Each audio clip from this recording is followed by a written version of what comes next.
तो महाराज ये ठाकुर जी की क्लास है। बोलिए गोविंद भगवान की जय। प्यार से बोलो राधे राधे। ऐसे नहीं साहब, आवाज भी आनी चाहिए। प्यार से बोलो राधे राधे। इतने कम भी नहीं हो, पहला दिन है। और विशेषकर जिन्होंने कलश उठाए से उसमें से तो 2-4 ही रह गई हैं जय जय श्री राधे, बाकी का तो राधे राधे है। लेकिन ध्यान रखना, तीसरी बार कथा हो रही है मिर्जापुर में। कलश उठाने के बाद उसको पीठ दे करके नहीं जाना चाहिए, आरती करके जाना चाहिए। प्यार से बोलो राधे राधे। भारतवर्ष में नैमिषारण्य एक पावन पवित्र जगह है जहां पर एक दिन 88,000 संतजन प्रातःकालीन बेला में नहा धो करके अपने भजन पूजा से निवृत्त होकर के बैठे हुए हैं कि तभी वहां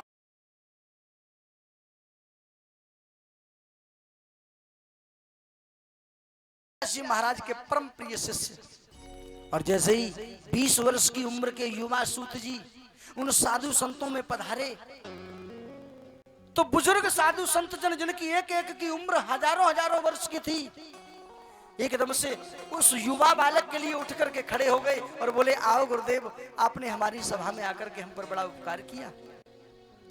सूत जी महाराज कहने लगे, हे ऋषियों, हे संतों, आप इतनी उम्र दराज संत हो और मैं एक युवा, और आप मेरे लिए उठ करके खड़े होते हो तो मुझे कुछ अच्छा नहीं लगता। तब उन संतों ने कहा, धन वृद्धा बल वृद्धा आयुर वृद्धा तथैव च ते सर्वे अभिज्ञान वृद्धाश्च किंकिरा शिष्य किंकिरा। हो सकता है कदाचित तुमसे कोई धन में बड़ा हो, एक से एक लखपति और करोड़पति बड़े हुए। यह भी हो सकता है कि तुमसे कोई बल में बड़ा हो, धन वृद्धा बल वृद्धा, और यह भी हो सकता है कि तुमसे कोई आयु में उम्र में बड़ा हो। लेकिन ये तीनों बड़े बड़े नहीं माने जाते। सबसे बड़ा तो वो है ते सर्वे अपि ज्ञान वृद्धाश, जो तुमसे ज्ञान में बड़ा है वो सबसे बड़ा है। इसलिए हे सूत जी महाराज, हम आपकी इस 20 वर्ष की उम्र को प्रणाम नहीं कर रहे हैं, हम तो आपके करोड़ों सूर्यों के समान उस ज्ञान को प्रणाम करने के लिए खड़े हुए हैं। बैठ गए सूत जी महाराज को आसन दिया। 88,000 संतों ने हाथ जोड़कर प्रश्न कर दिया, भगवान, हे गुरुदेव, इस कलिकाल में कम समय में भगवान की प्राप्ति कैसे हो सकती है, ऐसा कोई हमें उपाय बताओ। इस दौड़ भाग भरी जिंदगी में एक हाथ से अपने परिवार का भी पालन पोषण करना है और दूसरी तरफ हमें संसार में जो आए हुए हैं जिस मतलब से, जिस काम से, वो हमें काम भी पूरा करना है। महाराज, ये सब कैसे संभव हो सकता है, हम कैसे करें? सूत जी महाराज बोले, हे ऋषियों, तुमने इतना उत्तम प्रश्न किया है कि जब मैं इस प्रश्न का उत्तर दूंगा तो पूरी दुनिया का कल्याण होगा। बताने लगे कि एक बार देवर्षि नारद इस मृत्यु लोक को उत्तम लोक समझकर इसका भ्रमण करने के लिए आए, लेकिन उन्होंने क्या देखा कि जगह जगह लोग झूठ बोल रहे हैं, चोरी कर रहे हैं, जुआ खेल रहे हैं, मांस मदिरा का भक्षण कर रहे हैं, आपस भाई भाई में आपस में कलह है, अशांति है, पटती नहीं है घर में। देख करके उन्हें बड़ा दुख हुआ। सोचा शायद संसार में दुख होगा, तीर्थ स्थलों पर चलता हूं, वहां सुकून मिले। तीर्थ स्थलों पर पहुंचे तो वहां पहले से पहले पाखंडियों ने अड्डे बना रखे हैं। आओ महाराज यजमान, आओ, तिलक लगाओ, लाओ, चढ़ाओ पैसा। मंदिर में जाओ तो सबसे पहले मंदिर में स्पेशल दर्शन किसको कराए जाते हैं? जो 501 रुपए की स्लिप कटवा ले। भगवान ने ये सब अपनी आंखों से देखा, इसलिए भगवान ने तुमको वो 4 महीने की सजा दी है कि खुद को ही बंद कर लिया भगवान ने। बोले, ये सब मैं देखते देखते अब थक गया हूं, नहीं देख सकता मैं ये सब कि मेरी आंखों के सामने और छोटे और बड़े का फर्क कर रहा है, इंसान इंसान में फर्क कर रहा है। इसलिए मेरे गोविंद ने अपने आप को ही कैद कर लिया और तुमको भी कैद कर दिया तुम्हारी जगह पर। लेकिन ध्यान रखना, राम बढ़ाए ते बढ़े और बलकर बढ़ो न को, बल करके रावण बढ़ो जो दयो छनक में खो। सीधी सीधी सी भाषा में समझ लो कि तापे कृपा राम की होई, बापे कृपा करे सब कोई, और जापे कृपा राम की न होई, बापे कृपा करे नहीं कोई। अगर आपका हृदय साफ है, आपकी आत्माएं साफ हैं, तो कोई भी रोग, कोई भी आदि व्याधि, कोई भी परेशानी, कोई भी कलह तुम्हारे जीवन में, तुम्हारे घर में प्रवेश नहीं कर सकती परीक्षित महाराज। और इसके विपरीत यदि मन में राम बगल में ईट और मिल जाए राम तो खूब ही पीठ, अगर इसके विपरीत तुम्हारे भाव हैं, छल कपट से भरा हुआ तुम्हारा हृदय है, फूट डालने वाली नीति रखते हो, दो पक्षों को लड़ाने का काम करते हो, अपने माता पिता की सेवा नहीं कर सकते हो, तुम उन्हें कष्ट देते हो, गाली देते हो, दुख दर्द देते हो, तो महाराज यही तुम्हारे लिए रोग बन करके आएगा, दुख बन करके आएगा, शोक बन करके आएगा तुम्हारे परिवार में। इसलिए महाराज जापे कृपा राम की हुई, तापे कृपा करे सब कोई। और साक्षात भगवान के रूप में इस दुनिया में कौन बसते हैं? हमारे तुम्हारे माता पिता, हमारे तुम्हारे लिए साक्षात भगवान है। प्यार से बोलो राधे राधे। तो आज देवर्षि नारद घरों में ये इस तरीके की स्थिति देख करके तीर्थ स्थलों पर गए, वहां भी पाखंड देखा, तीर्थ स्थलों को भी छोड़ करके वृंदावन को चल दिए। बोले शायद वृंदावन में शांति मिलेगी, वहां तो सुनते हैं श्याम सुंदर का दरबार है, लेकिन वृंदावन में घुसने से पहले ही एक और दृश्य देख लिया देवर्षि नारद ने। एक नौजवान युवती बैठी बैठी रो रही है और उसकी गोद में सर रख करके दो बुजुर्ग लेटे हुए हैं, 80-80, 90-90 साल के, विलाप कर रही है। देवर्षि नारद का मन व्यथित हो गया उस युवती को रोते हुए देखकर। एक पल को तो सोचा जाकर के पूछूं क्यों रोती हो बेटा, लेकिन अगले ही पल अपने आप को रोक लिया। मैं साधु संत हूं, मैं किसी स्त्री से जाकर के पूछूंगा क्यों रोती हो, किसी ने देख लिया तो कहेंगे देखो कैसा साधु है। लौट गए पीछे को, लेकिन जैसे ही लौटे तुरंत उस युवती ने आवाज लगा दी, भो भो तिष्ठ साधो,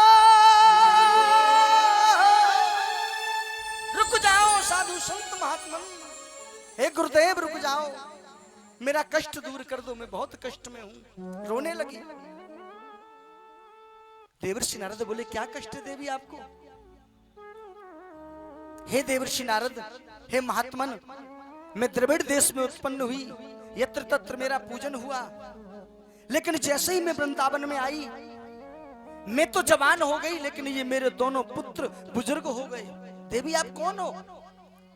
हे संत जन, मेरा नाम भक्ति है, और ये जो दोनों बुजुर्ग हैं ये मेरे दोनों पुत्र हैं, ज्ञान और वैराग्य। सीधा सीधा समझ लो, आज के इस कल काल में भक्ति तो जवान है। कलश तो उठाया था, उदाहरण दे रहा हूं, कोई बुरा मत मान जाना, मुझ छेद ना रहना भी तुम्हारे गांव में।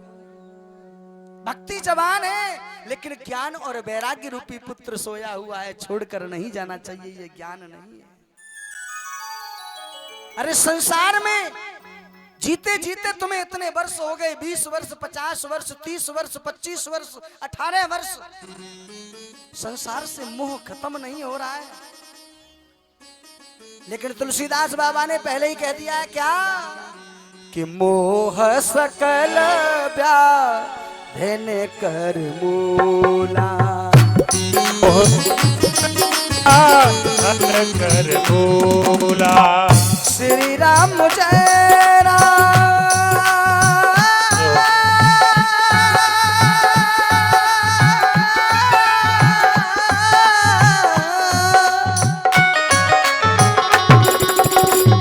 मोह सकल व्याधि कर मूला, मोह सकल व्याधि कर मूला, श्री राम जय राम जय जय ताली बजाते हुए,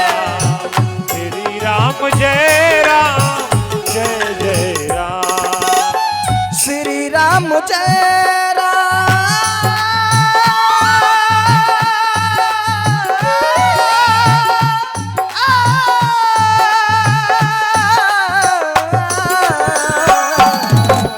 श्री राम जय राम जय जय राम, श्री राम जय राम जय जय राम।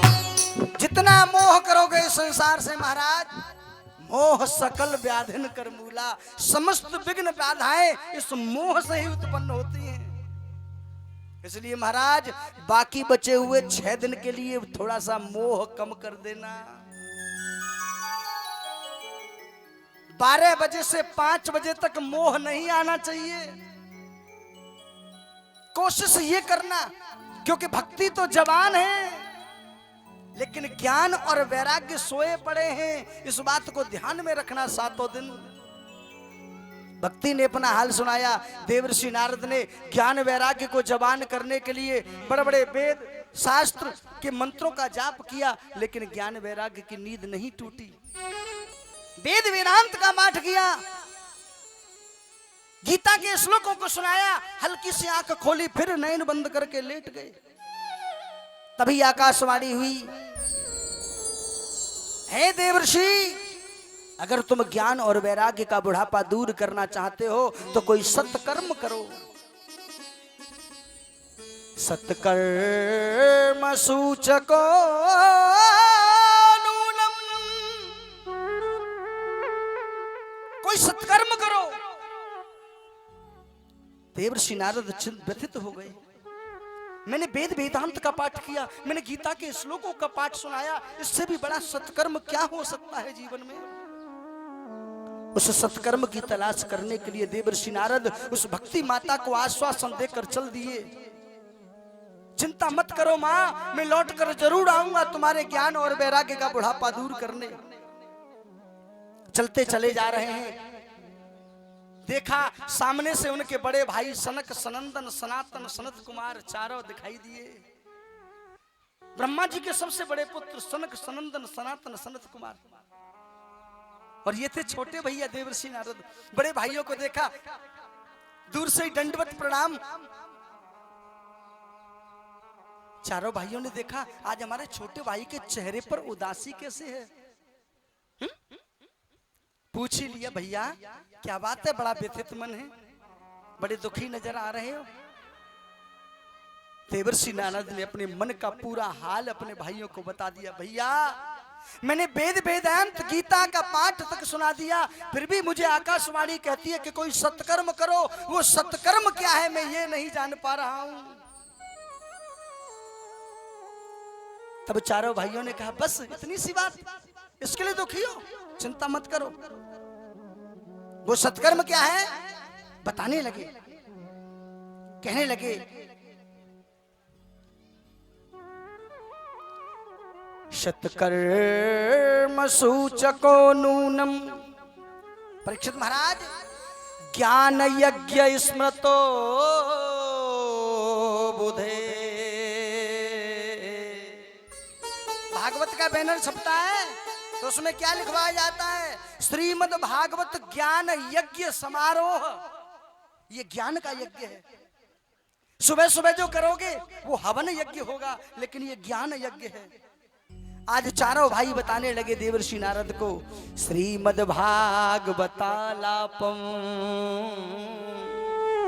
सतुगीत सुकादवे। वो श्रीमद् भागवत कथा का पाठ ही सत्कर्म है भैया, जो ज्ञान और वैराग्य के बुढ़ापे को दूर कर सकता है।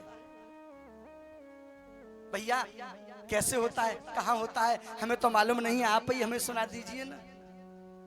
बोले बिल्कुल।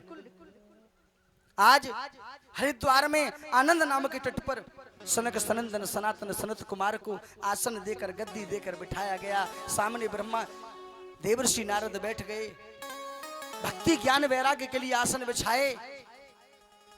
विशाल बरगद के नीचे बालुका में बैठ करके आज श्रीमद् भागवत कथा का पाठ प्रारंभ कर दिया सनक सनंदन सनातन सनत कुमार ने। देवर्षि नारद ने श्रीमद् भागवत कथा का पाठ श्रवण करते करते बीच में एक प्रश्न कर दिया अपने भाइयों से, भैया एक बात बताओ, इस भागवत कथा को श्रवण करने से किसी ज्ञानी की मुक्ति हो जाए कोई बड़ी बात नहीं, किसी पूजा पाठ करने वाले को स्वर्ग मिल जाए कोई बड़ी बात नहीं, किसी साधु संत महात्मा को स्वर्ग प्राप्ति हो जाए तो भी कोई बड़ी बात नहीं।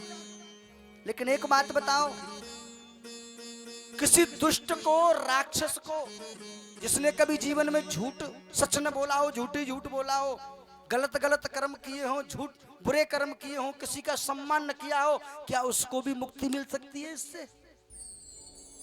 बोले हाँ मिल सकती है। क्या कह रहे हो? तो कर लेते, खूब गलत काम करेंगे ना, अनजानकारी में बन गए हो, उससे ये कर्म वो जानता न हो। ध्यान रखना, दो प्रकार के लोग होते हैं, एक तो होते हैं जो जानते नहीं इसलिए वो कुछ मानते नहीं, कसूर उनका नहीं है, भगवान उनको तो क्षमा कर देता है। छोटा बच्चा है, जानता ही नहीं, जब घुटनों चलना सीखता है कुछ भी मिल जाता है, हाथ में पकड़ के मुंह में दे लेता है, भले वो कुछ भी हो, कागज हो, लकड़ हो, गिट्टी हो, मिट्टी हो, लेकिन माँ ध्यान रखती है तुरंत। क्यों? कि मेरा बच्चा जानता नहीं है, कुछ गलत सलत न खा जाए, खा भी जाता है तो तुरंत उंगली डाल करके निकालती है मुंह में से। कसूर उसका नहीं है, वो जानता नहीं है। लेकिन ध्यान रखना, कसूरवार वो है जो जानता भी है और मानता नहीं है, ध्यान रखना। और हम तुम में से 99.99% ऐसी विभूतियां हैं जो जानते भी हैं पर मानते नहीं हैं। ध्यान रखना, सबसे बड़ा कसूरवार बस वही है। भगवान उसको क्षमा नहीं करते, भगवान उसको माफ कर देते जो जानता नहीं है। छोटा बालक जानता नहीं है कि आग में हाथ डालूंगा तो जल जाएगा, इसलिए तुमने देखा भी होगा कि छोटे छोटे बच्चे बड़े बड़े ऊंचे खटिया पे से, दीवार पे से गिर जाते हैं, लेकिन उनके कभी लगती नहीं है ज्यादा। देखा है आपने?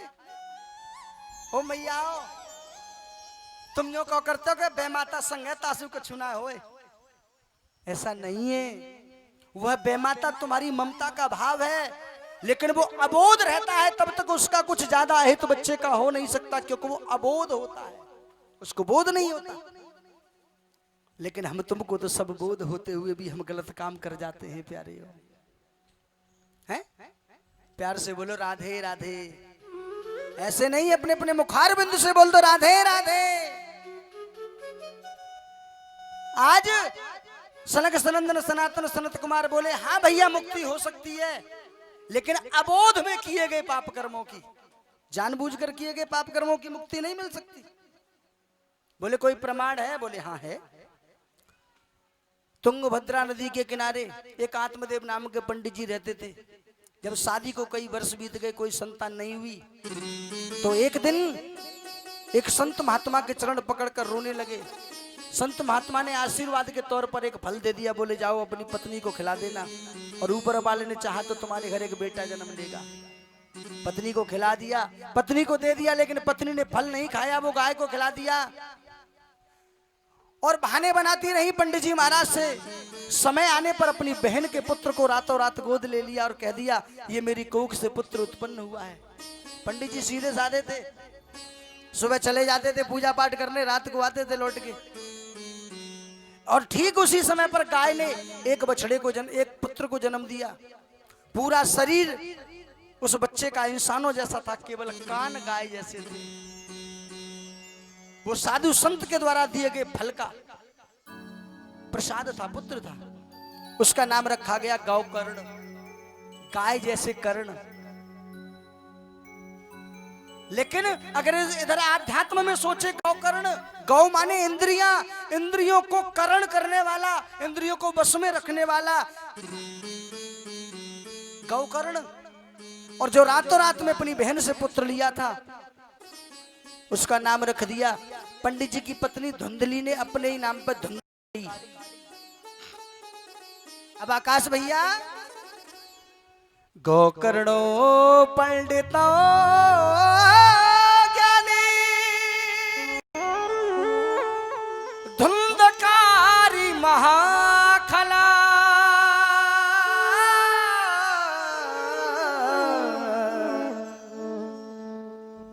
बचपन से ही गौकर्ण बड़े धर्मात्मा है, भगवान की पूजा करते हैं, भजन करते हैं, कीर्तन करते हैं, भगवान का नाम गाते हैं। लेकिन धुंधकारी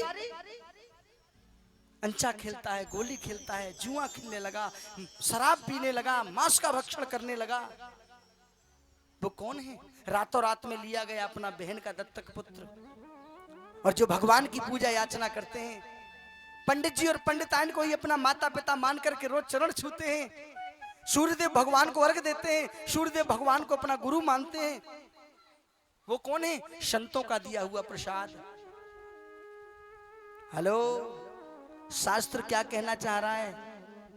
साधु संत सन्यासी ब्राह्मण आचार्य, इनके द्वारा दिया गया एक साधारण सा फूल भी प्रसाद बन जाता है। जीवन में ध्यान रखना, इनके द्वारा हाथ से दिए गए जरा से चावल भी तुम्हारी जिंदगी में चमत्कार कर सकते हैं। ध्यान रखना, बशर्ते देने वाला भी आत्माओं का साफ हो और लेने वाला भी आत्माओं का साफ हो। प्यार से बोलो राधे राधे। देख लो, आज संत का प्रसाद सेवा कर रहा है पंडित पंडिताइन की, और रातों रात लिया गया बहन का दत्तक पुत्र गालियां दे रहा है पंडित जी और पंडिताइन को। अब तो इतनी गालियां देने लगा, इतनी शराब पीने लगा, रोज शराब पी के घर आता है। पंडित जी ने एक दिन डांट दिया, पंडित जी को उल्टा धमका के बोला, खबरदार, ज्यादा 3 थप्पड़ बेची, रहना है तो शांति से घर में रहो, वरना निकल जाओ, ये घर मेरा, तुम्हारी पूरी प्रॉपर्टी मेरी, तुम्हारा है क्या? You can go now please and take your position. बोल दिया अपने पिताजी से। हाँ हाँ हाँ, कहते ना, जिसको बात नहीं लगी उसको लात क्या लगेगी। बुजुर्ग पंडित जी को पुत्र की बात लग गई और छोड़ करके घर गृहस्थी को वनों में जाकर के भगवान का भजन करते करते अंत तो गुत्ता भगवान के धाम को प्राप्त हुए। इधर धुंधकारी के रोज के मांस खाने और दारू पीने के अत्याचारों को देख करके गौकर्ण जी महाराज चले गए तीर्थ यात्रा को। अकेली माँ बची, रोज कहने लगा, मम्मी पैसा लाओ, पैसा लाओ, पैसा लाओ। माँ कहती है, बेटा अब कहाँ है तू? धीमे धीमे करके सारा धन तो जुए में हार गया। अपनी माँ को भी गालियां देने लगा। माँ ने कुएं में कूद करके आत्महत्या कर ली। अब रह गया अकेला, घर में 5-5 वेश्याओं को ला करके रख लिया। रोज चोरी करने जाता है, डाका डालने जाता है, धन लाने लगा। वेश्याओं ने सोचा किसी दिन जब ये पकड़ा गया तो इसके साथ में हम भी पकड़ी जाएंगे और पूरा धन चला जाएगा और हम भी चले जाएंगे। बोले क्या करें? बोले क्या करें? कर दो 1 2 3। रात को नशे में धत्ता आया, 5 वेश्याओं ने पकड़ करके गला दबा करके मार दिया धंधकारी को, और उसी के घर के आंगन में गाड़ के पूरा धन लेकर के फरार हो गई, भाग गई। अब तो महाराज असमय मृत्यु के कारण वो धुंधकारी प्रेत बन गया।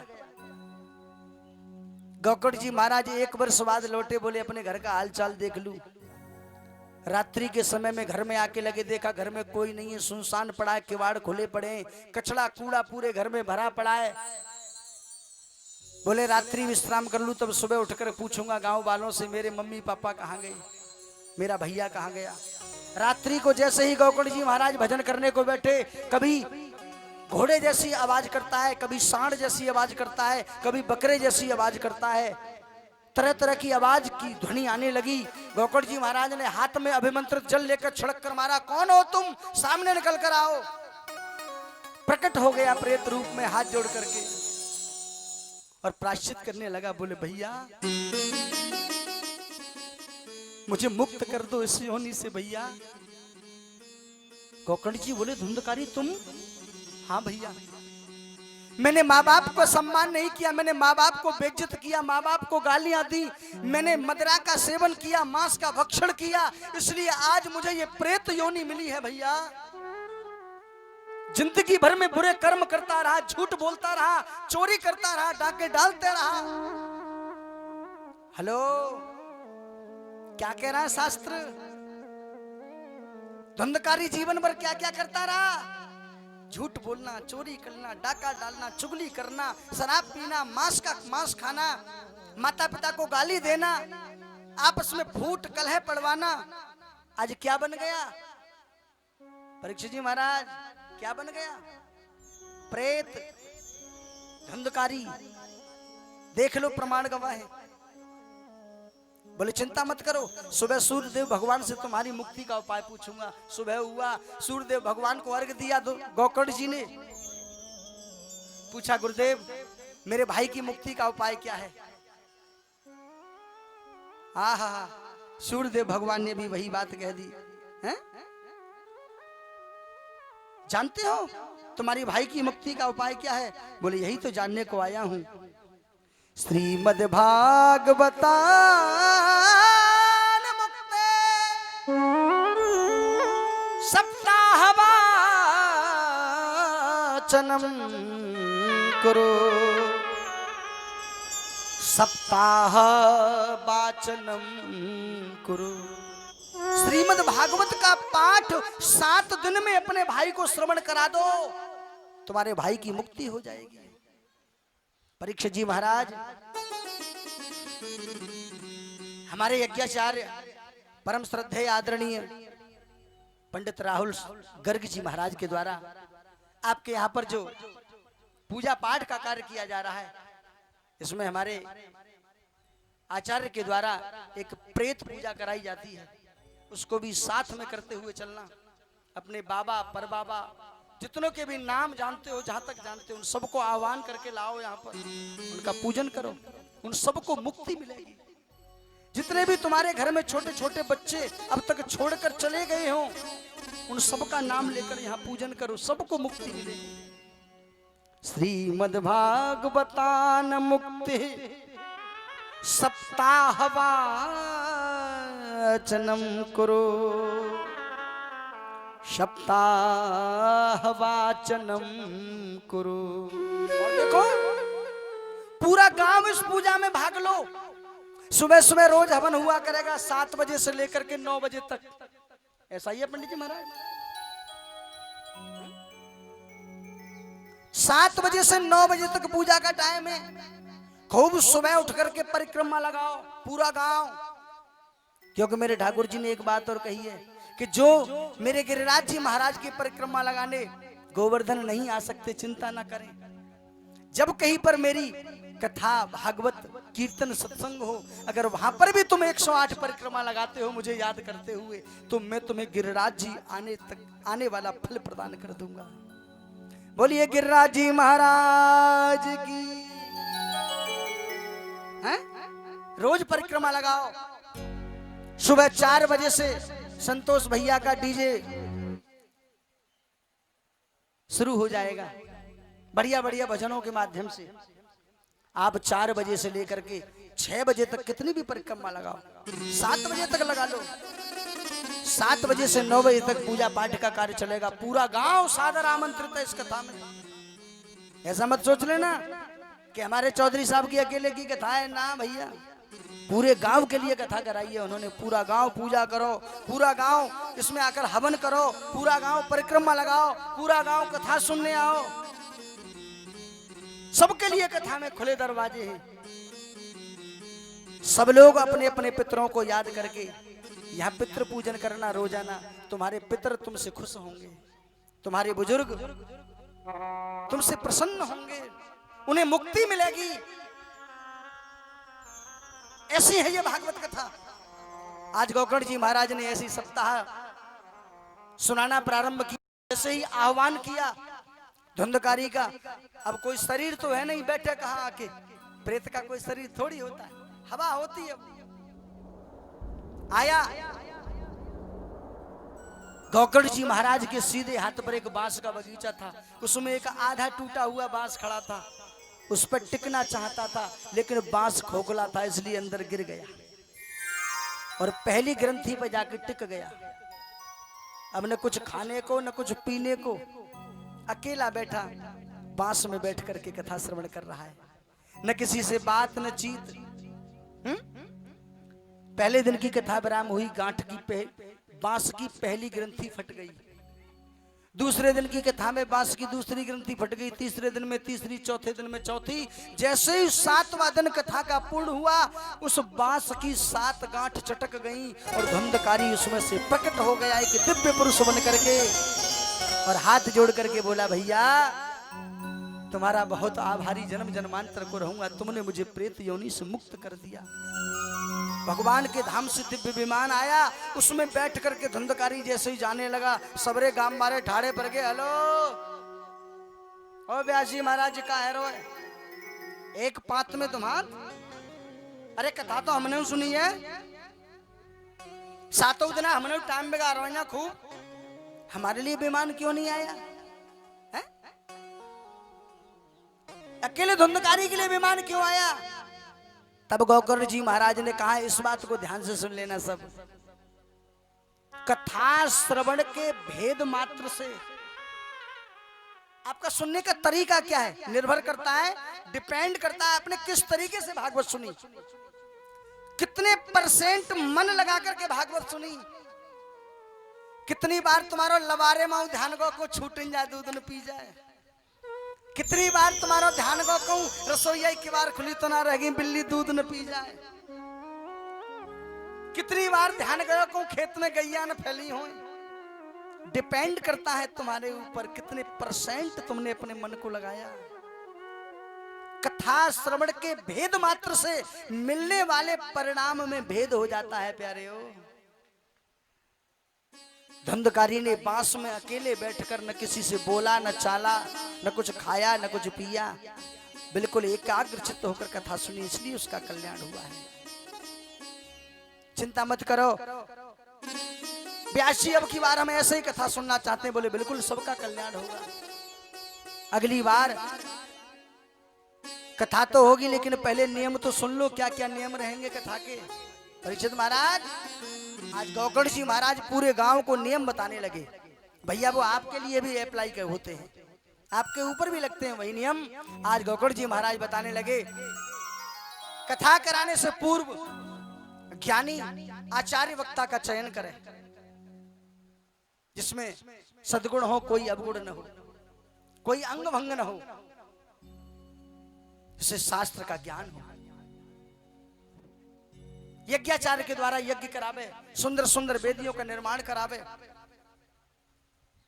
7 दिन तक मन से, वचन से और कर्म से, यानी कि मन से सोचना नहीं है, मुंह से बोलना नहीं है और हाथों से करना नहीं है कोई ऐसा काम जिस काम को करने से सामने वाले का दिल दुख जाए, क्योंकि नहीं चाहिए दिल दुखाना किसी का, सदाना रहा है जमाना किसी का। 7 दिन तक ऐसा बस कोई कार्य मत करना जिस तुम्हारे काम को करने से किसी का दिल दुखे, किसी को कष्ट पहुंचे, किसी को चोट आए।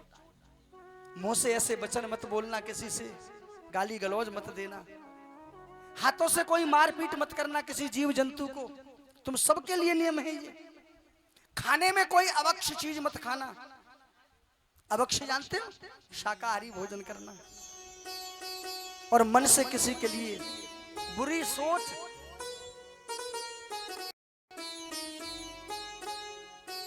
न नसीहत बुरी है और न सीरत बुरी है। परीक्षित महाराज, न सीरत बुरी है न सूरत बुरी है, बस बुरा है वही जिसकी नीयत बुरी है। अपनी नीयत को सावधान रखना, नीयत साफ रखना। बस थोड़ा कहा बहुत समझना। मन से, वचन से, कर्म से कोई ऐसा काम मत करना जिससे किसी का दिल दुखे। खाने में, खाने का तो ऐसा नियम बताया महाराज। किसी ने कहा कि महाराज बिल्कुल निराहार कथा सुननी चाहिए खाली पेट। बोले महाराज न सुन पामे तो भैया दलिया पी की कथा सुनो। डोंगरे जी महाराज ने तो ये कहा घी पी की कथा सुननी चाहिए। भैया घी आजकल कहाँ किसको पचने वाला है। अगर पी ले हो तो 4 घंटा में 8 बार अंदर बाहर होगी, लूज मोशन। क्या सुनोगे कथा? दलिया पी के सुनो महाराज, उससे भी भूख न मिटे तो भैया एक टाइम खा के सुनो। महाराज बाबूते पेट न भरे तो भूख सतावे तो भैया दिन में खूब 8 बार खाओ, लेकिन इतना खाओ कि तुम्हें 4-5 घंटे बैठने में लघु शंका और दीर्घ शंका परेशान न करे, ऐसा खाओ हल्का फुल्का। और आपसे बढ़कर मैं भी नहीं जानता हल्का फुल्का क्या होता है, क्योंकि व्रत सबसे ज्यादा तुम ही करती हो मैया बहनों। हाँ, महीना में इनके 35 दिन व्रत रहे कबू कबू तो। अब के मावस, कब के पूर्णमासी, कब के ये आ गए हो, कब के वो आ गए हो। तो व्रत में क्या खाया जाता है वो सब तुम जानते हो।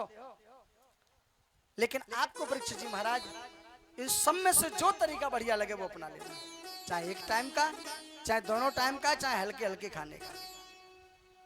कोई भी अभक्ष पदार्थ नहीं खाना है महाराज। सुंदर भजन कीर्तन, रात्रि को पांडाल सूना नहीं रहना चाहिए। भले 5 भजन गा के जाओ तुम, ढोलक लेके, चाहे बैठा ढोलक लेके, चाहे संतोष भैया के माइक पे कैसेट बजवा के चाणक छम छम कर जाओ, पर पांडाल सूना नहीं रहना चाहिए महाराज। रोज सुबह परिक्रमाओं के बगैर पांडाल सूना नहीं रहना चाहिए। मन में आवे झाड़ू की सेवा करो। झाड़ू की सेवा करने वाले को इस कथा सुनने से भी 10% ज्यादा मिलता है। पूछो क्यों? जितने भैया कथा सुनने आएंगे उनके चरण पड़े और उसने झाड़ू लगाई, उसमें से धूल उड़ी और अगर वो उसके शरीर पर चिपकी तो समझो उसे कितने भक्तों के पुण्य का प्रताप मिला। झाड़ू की सेवा जिसका मन करे अपने घर से सोनी पकड़ के लाओ सुबह सुबह। मैं तो इतना ही जगह झाड़ूंगी, इतना जगह झाड़ूंगा। पूरे पांडाल को साफ सुथरा रखो, झाड़ू की सेवा करो। जल छिड़कने की सेवा इंद्र महाराज स्वयं कर देंगे, कल से स्टार्ट कर देंगे, चिंता मत करो। ठाकुर जाने, ठाकुर की मर्जी है। साफ सफाई रखो, खूब प्रसाद बना करके लाओ, भगवान को भोग लगाओ अच्छी अच्छी चीजों का, और वही प्रसाद सब मिला करके एक दूसरे को बांट करके खाओ। ठाकुर जी को भोग लगाओ बढ़िया बढ़िया चीजों का। हाँ महाराज। और रही बात महाराज खाने की, खुद खाओ और जो तुम खुद खाओ वही हमें खिलाओ। हाँ महाराज। अब तो 6-7 दिन तक तुम हमारे हो भैया और हम तुम्हारे हैं। जो खिलाओगे वो खा लेंगे, जैसे रखोगे वैसे रह लेंगे, लेकिन कहेंगे किसी से जाके नहीं। प्यार से बोलो राधे राधे। अब तो महाराज ऐसी सुंदर नियमों के साथ में बड़ी सुंदर पूरे गांव वालों ने कथा श्रवण की। गोकर्ण जी महाराज ने बड़ा ही सुंदर सुंदर तथ्य, बड़े सुंदर सुंदर श्लोकों के द्वारा भगवान की स्तुति को गा गा करके सुनाया। अब तो महाराज स्वयं भक्ति रानी के दोनों पुत्र ज्ञान और वैराग्य जवान होकर के नाचने लगे। भगवान भी स्वयं कथा में आकर के आज प्रकट हो गए। सभी संत भगवान भक्त सब नृत्य करने लगे, नाचने लगे और गाने लगे और बजाने लगे और कहने लगे वही बात। क्या 4 से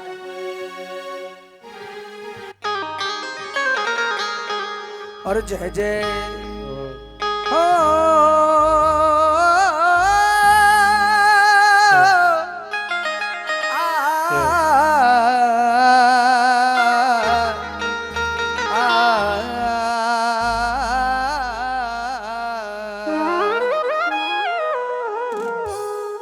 बड़े भाव से गाएंगे, ताली बजा बजा के गाएंगे और कहेंगे हो मेरा छोटा सा संसार।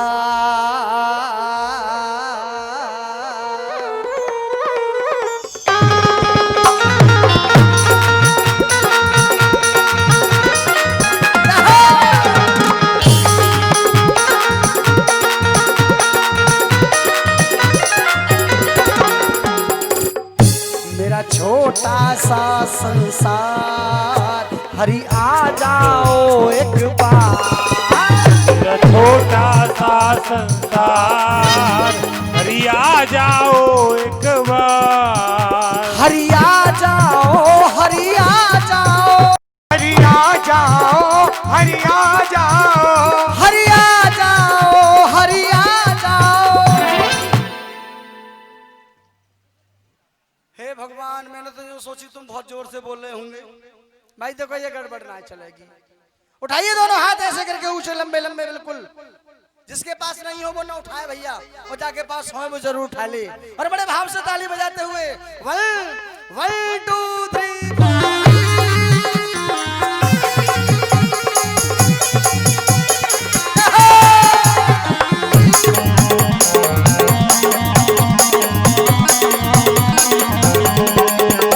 हरि आ जाओ, हरि आ जाओ, हरि आ जाओ, हरि आ जाओ, हरि आ जाओ, हरि आ जाओ, हरि आ जाओ, हरि आ जाओ। मेरा छोटा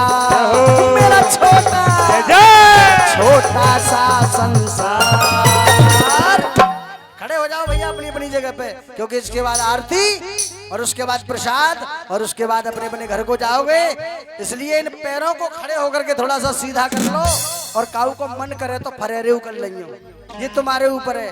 और बड़े भाव से हरि आ जाओ एक बार, हरि आ जाओ एक बार, हरि आ जाओ एक बार।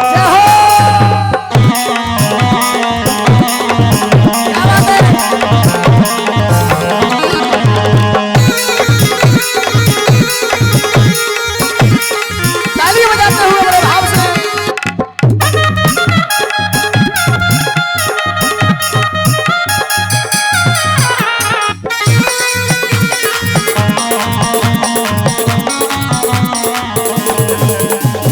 और कहने लगा भक्त, और योगी का भेष बना करके, योगी का भेष बना करके, बाबा का भेष बना करके, बाबा का भेष बना करके, बाबा का भेष बना करके, भेष बना करके, और योगी का भेष बना करके, योगी का भेष बना करके, संतों का भेष बना करके, संतों का भेष बना करके, और ये दुखिया, ये दुखिया, ये दुखिया, ये दुखिया करे पुकार। उठाइए ऊंचे ऊंचे दोनों हाथ।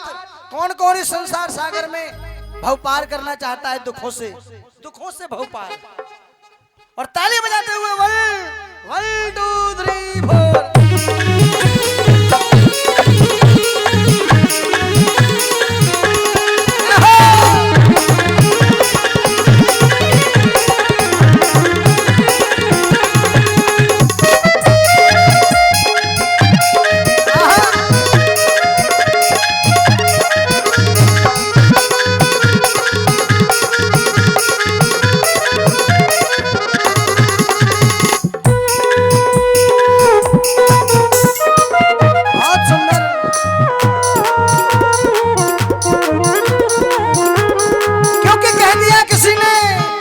संसार के लोगों से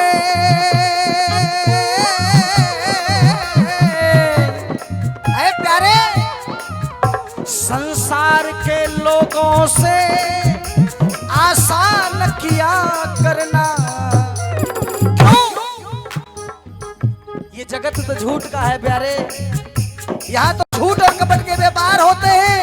इसलिए और संसार के लोगों से आसान किया करना, संसार के लोगों से आसान किया करना, संसार के लोगों से आसान किया करना, संसार के लोगों से आसान किया करना।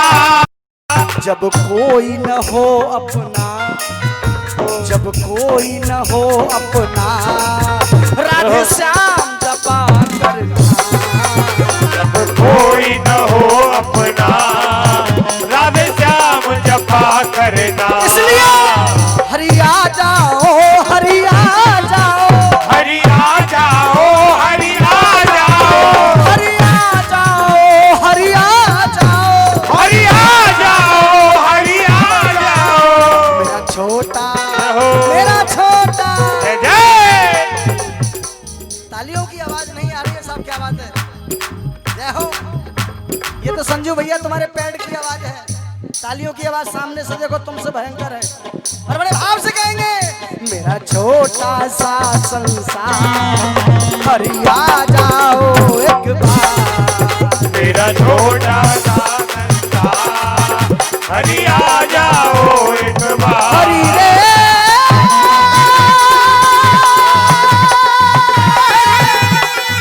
आ जाओ, आ जाओ, आ जाओ, आ जाओ। बोलिए वृंदावन बिहारी लाल की जय हो। बोलिए सच्चिदानंद भगवान की जय हो। जय जय श्री राधे। हाय हाय।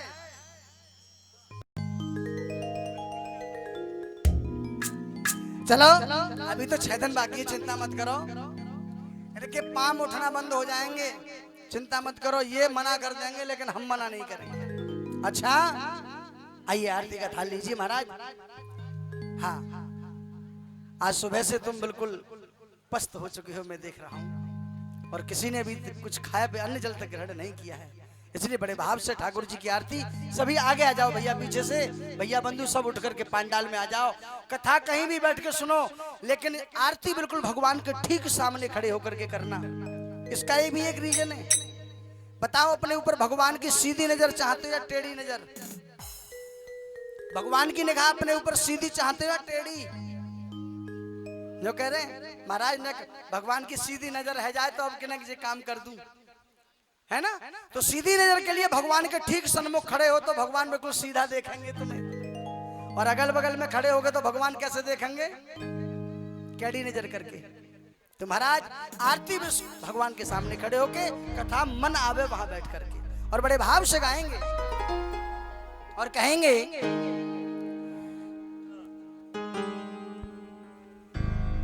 जा बेटा।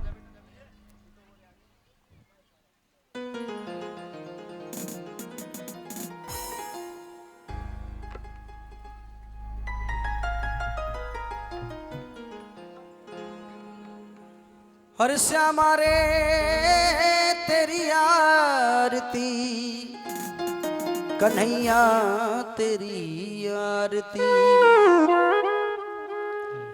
श्री बांके बिहारी तेरी आरती गाऊं, श्री बांके बिहारी तेरी आरती गाऊं, कुंज बिहारी तेरी आरती गाऊं, कुंज बिहारी तेरी आरती गाऊं, हे गिरधर तेरी आरती गाऊं, हे गिरधर तेरी आरती गाऊं, मोर मुकुट तेरे शीस पे सो है, और मुकुट तेरे शीस पे सोहे, प्यारी बंसी मेरो मन मोहे, प्यारी बंसी मेरो मन मोहे, देख छवि बलिहारी में जाऊं, बांके बिहारी तेरी आरती गाऊं, चरणों से निकली है गंगा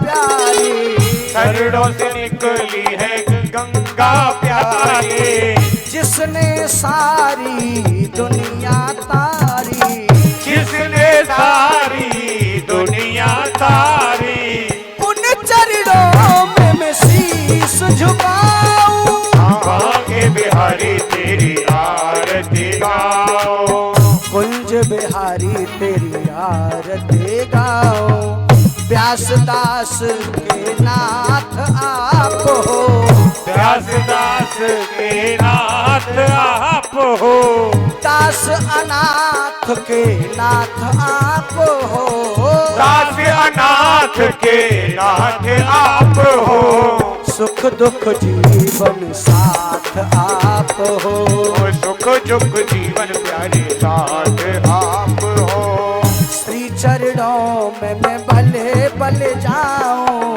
श्री चरणों में मैं भले भले जाऊं, श्री बांके बिहारी तेरी आरती गाऊं, कुंज बिहारी तेरी आरती गाऊं, संग सोहे वृषभानु दुलारे, संग सोहे वृषभानु दुलारी, ललिता विशाखा सखियां प्यारी, ललिता विशाखा सखियां प्यारी, बस सदा वृंदावन पाऊं, बांके बिहारी तेरी आरती गाऊं, कुंज बिहारी तेरी आरती गाऊं, श्री हरिदास के प्यारे तुम हो, ओ श्री हरिदास झुके प्यारे तुम हो, मेरे कन्हैया जी जीवन तुम हो।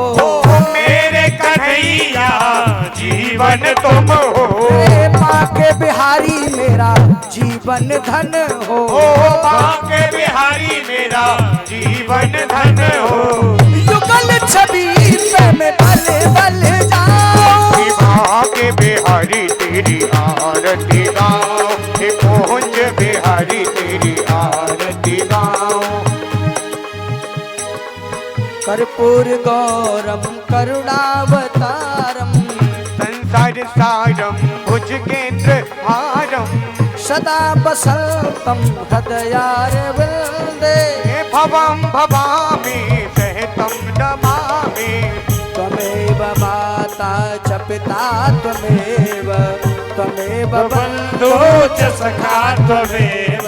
त्वमेव वेदा द्रविडं त्वमेव। त्वमेव सर्वं मम देव। बांके बिहारी तेरी आरती गाओ। बांके बिहारी तेरी आरती गाओ। बांके बिहारी तेरी आरती गाओ। बांके बिहारी तेरी